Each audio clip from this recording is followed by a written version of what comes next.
Et quand on parle de reprendre le contrôle, c'est aussi une tendance de fond. On le voit tous quand on surfe sur Internet avec ces cookies, ces traceurs sur lesquels on peut désormais mieux agir. On en a parlé ici même. Ce sont aussi des entreprises qui revoient la façon de stocker leurs données. L'incendie du site d'OVH près de Strasbourg début mars accélère le mouvement. Les data centers, ces disques durs géants qui stockent le web, s'installent de plus en plus en France et en province. Ça répond à une vraie demande. Les clients sont rassurés par cette proximité.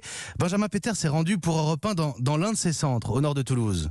Donc là, je repasse mon empreinte veineuse, donc il me reconnaît, il m'ouvre la porte. De l'extérieur, c'est un hangar banal dans une zone d'activité. Pourtant, à l'intérieur, tout est ultra sécurisé. On se croirait dans un film d'espionnage. Hugues Brunel, le directeur général de FullSave, va devoir passer son doigt dans plusieurs lecteurs de ce type avant d'accéder à la très bruyante pièce des serveurs. Dans ce data center, il y a une capacité de 260 B, 260 armoires. Il faut avoir en tête qu'un gros data center parisien, c'est 10 à 50 fois plus gros. Mais l'idée ici, c'est de rester à taille humaine. Chaque serveur appartient à un client. Le centre se charge de la sécurité, de la climatisation. C'est un système de colocation.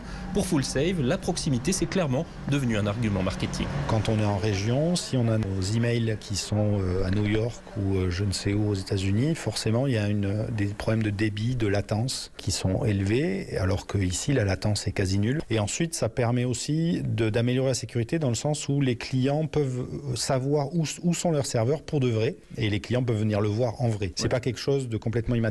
Au rythme de croissance actuel, les 1600 m² du hangar seront rapidement remplis au point qu'ils projettent d'en construire un nouveau pour doubler leur capacité. À Toulouse, Benjamin Peter, Europe 1.